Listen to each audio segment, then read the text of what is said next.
बिस्मिल्लाहिर्रहमानिर्रहीम। अस्सलाम वालेकुम नादरीन, मैं मुनीर अहमद मलिक हूँ और आप देख रहे हैं मेरा YouTube channel. Nadreen, supreme court के अंदर आज दूसरा दिन था इलेक्शन केस के हवाले से समाअत का। आज बड़ी एक दिलचस्प सूरत हाल पैदा हुई।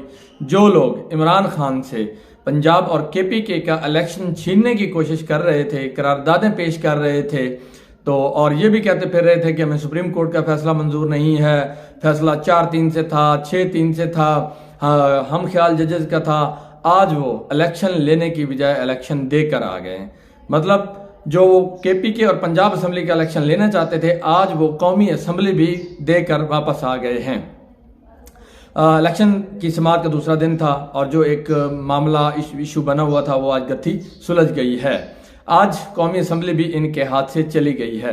कल सुप्रीम कोर्ट ने तमाम सियासी जमातों को तलब किया था और उनको नोटिस जारी किया था और ये कहा था कि कल तमाम सियासी जमातें जो है सुप्रीम कोर्ट के अंदर पेश हों, जिस पर आज तमाम सियासी जमातें जो बड़ी बड़ी हैं, वैसे तो PDM इत्तेहाद में 13 जमातें हैं, उसके अलावा अकेली जो है वो पाकिस्तान तहरीक इंसाफ है।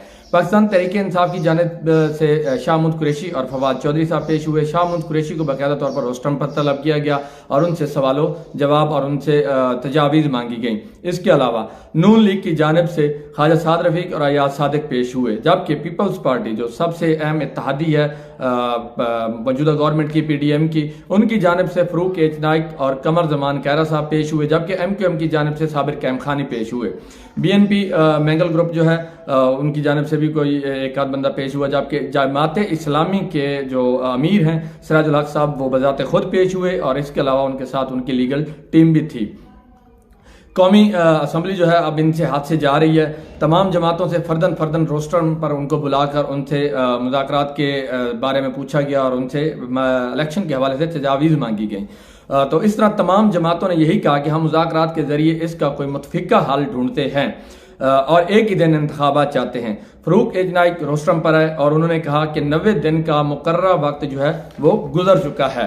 वो तो सबको पता है कि 90 दिन का जो वक्त था वो गुजर चुका है। इसके अलावा उन्होंने मजीद कहा कि अदालत 2 बार 90 दिन से तारीख आगे बढ़ा चुकी है। उन्होंने कहा ईद के फौरी बाद सियासी डायलाग हुकूमती इत्तेहाद के अंडर मुकम्मल होगा, जिसके बाद है जानी कैफियत ख़त्म करने के लिए PTI से डायलाग के जरिए सियासी इत्तफाक के राय पैदा करने की कोशिश की जाएगी। हम चाहते हैं कि किसी इदारे की मुदाखलत के बगैर इलेक्शन हो, तो होने चाहिए, बिल्कुल होने चाहिए। तो फिर आप इतना जो है ये सारा मामला सुप्रीम कोर्ट में घसीट रहे हैं, आप बैठें PTI के साथ और मुज़ाकरात करें। जबकि जो नून लीग है उन्होंने कहा कि हम PTI से बात करना चाहते हैं और इसके अलावा सियासी इंतशार नहीं चाहते, हम अपोजिशन के साथ बातचीत करने के लिए तैयार हैं। अपोजिशन मीन कि पाकिस्तान तहरीक इंसाफ जो इस वक्त सबसे बड़ी जमात बन चुकी है। इसके अलावा साबिक स्पीकर अयाज सादिक ने BNP की नुमाइंदगी करते हुए कहा कि उनकी क़यादत दुबई में मौजूद है और वो भी चाहते हैं कि इलेक्शन हो और मुज़ाकरात के जरिए मामला हल हों। सिराजुल हक जो हैं वो भी खुद पेश हुए, जिस पर जो चीफ जस्टिस ऑफ पाकिस्तान है उन्होंने अमीर जमात इस्लामी सिराजुल हक साहब की तारीफ की और उनको ये भी कहा कि मैं इनको खराज तहसीन पेश करता हूँ कि इन्होंने जो है अच्छी खासी अपनी जो है कोशिश जारी की ताकि मुज़ाकरात के जरिए मामला को हल किया जाए। शाह महमूद कुरैशी ने अदालत में कहा कि उनको रोस्टम पर बुलाया गया चीफ जस्टिस ऑफ पाकिस्तान की जानिब से और उनसे तजावीज़ मांगी गई। तो शाह महमूद कुरैशी ने कहा कि हम अदालत के हर लफ्ज़ का एहतराम करते हैं। शाह महमूद कुरैशी ने मजीद कहा कि मुल्क ने आइन के मुताबिक ही तो आगे बढ़ना है। इसके अलावा हमेशा रास्ता जो है निकालने और आइन के मुताबिक चलने की कोशिश की। कौम ने आपका फैसला कबूल किया। चीफ जस्टिस ऑफ पाकिस्तान को शाह महमूद कुरैशी साहब कह रहे हैं कौम ने आपका फैसला कबूल किया है, देखते हैं कि हुकूमत का क्या नुक्ता नज़र है। अब जो है गेंद जो है बॉल इस वक्त जो है वो इस वक्त मौजूदा हुकूमत के कोर्ट में चली गई है और ये कहा गया है कि आप जो है तमाम सियासी जमातों के साथ मिलकर कोई मुश्तरका जो हिकमत अमली है बनाए, अदरवाइज जो 14 मई का जो हुक्म है वो तो वापस नहीं हो सकता, फिर इलेक्शन वही 14 मई को ही होंगे। इसके अलावा जो है शाह महमूद कुरैशी ने कहा कि अगर हुकूमत के पास कोई तजवीज़ है तो हमें दे, हम इस पर गौर करने के लिए तैयार हैं। सिराजुल हक साहब से पूछा गया जी आप इसके बारे में क्या कहते हैं, तो सिराजुल हक साहब ने कहा कि ईद कुर्बान के बाद जो है इलेक्शन करवाए जा सकते हैं। गंदम की कटाई का सीज़न भी गुजर जाएगा और ईद कुर्बान मतलब हज भी गुजर जाएगी, तो इलेक्शन जो है हो सकते हैं और ये जो है कोई ऐसी इसमें तमाम पार्टियां भी शायद इत्तफाक कर लें, जिस पर चीफ जस्टिस ऑफ पाकिस्तान ने कहा कि बड़ी मुनासिब और माकूल बात की है आपने। इस तरह इस इसको मैं अब मजीद एलेबोरेट कर देता हूँ कि ईद कुर्बान और जो ये बातें हो रही हैं कि जुलाई में इलेक्शन हो सकते हैं, तो इसके क्या मतलब है। मतलब जुलाई में जब इलेक्शन होते हैं तो उससे 3 महीने पहले, 90 दिन पहले जो असम्बलियाँ हैं वो तहलील की जाती हैं। अभी जो है समझ लें कि मई शुरू होने वाला है, मई जून जुलाई में इलेक्शन होने हैं। तो अब इसका यही जो है हल निकलेगा कि जितनी जल्दी हो सके कौमी असम्बली तहलील कर दी जाए, निगरान हुकूमत जो है निगरान सेटअप बना दिया जाए, और इसके बाद 90 दिन मुकम्मल होने पर इलेक्शन जो है वो करवा दिए जाते हैं। इसके अलावा जो पार्टियां हैं जिनके बारे में पहले भी बात करके गया हूं कि ये पंजाब और केपीके के साथ जो है ये पंजाब और केपीके का इलेक्शन जो है ख़त्म करवाने गए थे, ये कौमी असम्बली का भी इलेक्शन देकर आ गए हैं। अब ये है कि कौमी असम्बली को तहलील करना ये सबसे बड़ी बात है कि अगर वो तहलील करते हैं तो कब करते हैं, और निगरान सेटअप बनाना है। इसके अलावा जो चीफ जस्टिस ऑफ पाकिस्तान है उन्होंने कहा कि बिलावल भुट्टो ने अच्छी कोशिश की है, हम 14 मई का जो है फैसला जो है वो हम वापस नहीं ले रहे। वो जस्टिस मुनीर अख्तर ने क्लियरली कह दिया कि हम ये फैसला वापस नहीं ले रहे। अगर आप तमाम पार्टियां किसी बात पर इत्तफाक नहीं करती तो फिर जो है वो मामला नहीं हो सकता।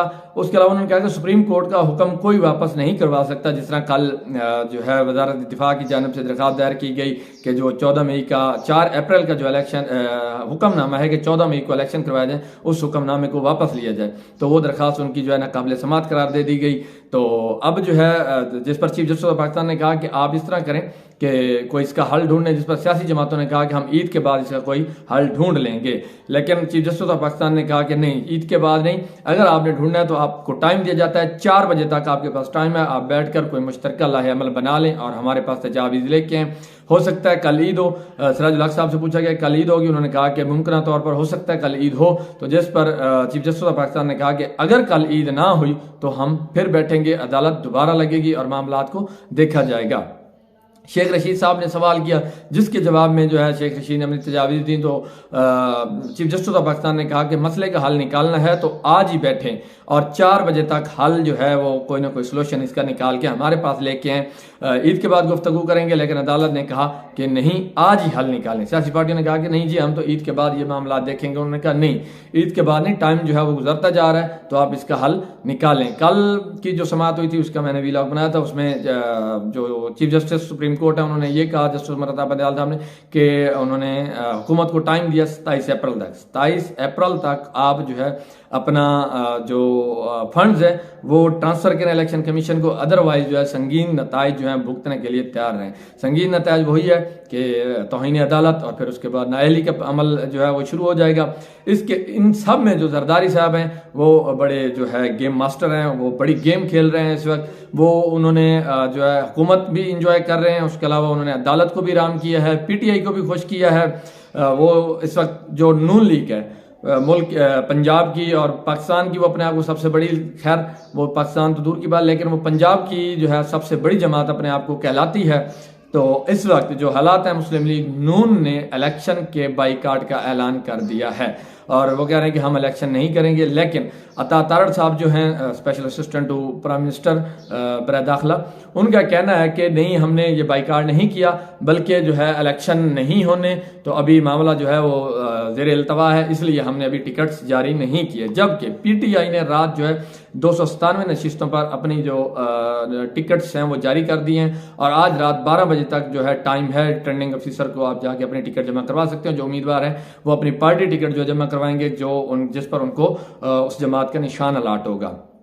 लेकिन चूंकि जो पीपल्स पार्टी है उसने भी अपने निशानात उन्होंने अपने टिकट्स जारी कर दिए हैं, जबकि पीटीआई ने अपने जारी कर दिए। और नून लीग इस वक्त वो सिमट कर लाहौर से भी वो जाती रही है। अब जो ज़राए बता रहे हैं वो ये है कि इनके पास उम्मीदवार ही नहीं है हल्कों में खड़ा करने के लिए, जिसकी वजह से ये अपने जो है टिकट्स नहीं जारी कर रहे और जो है मुख्तलिफ बहाने बना रहे हैं। जबकि पीटीआई ने अपनी लिस्ट भी आज जारी कर दी है। 297 उम्मीदवारों की इन्होंने लिस्ट जारी की है कि किस हल्के से कौन सा उम्मीदवार जो है वो इलेक्शन लड़ेगा। और इस वक्त जो है 4 बजे तक सुप्रीम कोर्ट ऑफ पाकिस्तान ने टाइम दिया हुआ है कि आप कोई ना कोई इस मसले का हल निकाल के आएँ। अब देखना यह है कि वो सियासी जमातें मसले का हल निकाल पाती हैं या नहीं निकाल पाती। जबकि पीटीआई का एक मौक़िफ़ है कि 14 मई को इलेक्शन पर ही बात होगी, इससे आगे हम नहीं जाएंगे। आगे अगर बात होगी तो वो फिर कौमी असम्बली के इलेक्शन पर बात होगी। मतलब KPK और जो पंजाब का इलेक्शन है वो 14 मई को, कौमी असम्बली का जो है उस पर हम बात करेंगे। वो आप जून में करवाएं, जुलाई में करवाएं, अगस्त में कराएं, या जो है आप अक्टूबर में जाके करवाएं, उस पर हमें कोई इतराज़ नहीं है, क्योंकि वो अपनी आइनी जो उनकी तारीख है, आइनी मुद्दत है, वो अपनी पूरी करेंगे। इस वक्त जो गेंद है वो चीफ जस्टिस ऑफ पाकिस्तान ने तमाम सियासी जमातों की कोर्ट में फेंक दी है कि आप इसका कोई ना कोई हल ढूंढ के आए। अगर हल ढूंढ के नहीं आते तो फिर जो 14 मई का जो हुक्म है उस पर ही अमल दरामद करवाया जाएगा। इस तरह नून लीग और जो PDM है वो मुकम्मल तौर पर जो है फंस चुकी है, जबकि जो फजल रहमान साहब हैं उनकी और जरदारी साहब की आपस में कोई चपकलेशन चल रही है, मेरे ख्याल में शायद इसी इलेक्शन के हवाले से या मुज़ाकरात के हवाले से, क्योंकि फजल रहमान साहब नहीं चाहते कि जो है इलेक्शन हों, जबकि जो जरदारी साहब हैं वो चाहते हैं इलेक्शन हो, पंजाब की तो हों कम अज़ कम। और उन्होंने नून लीग का ये सारी गेम ही जरदारी साहब ने खेली है, एक जरदारी साहब पे भारी, और उन्होंने इसका सफाया कर दिया है। तो मेरे चैनल को सब्सक्राइब करना और वीडियो को लाइक करना ना भूलिएगा। अल्लाह हाफ़िज़।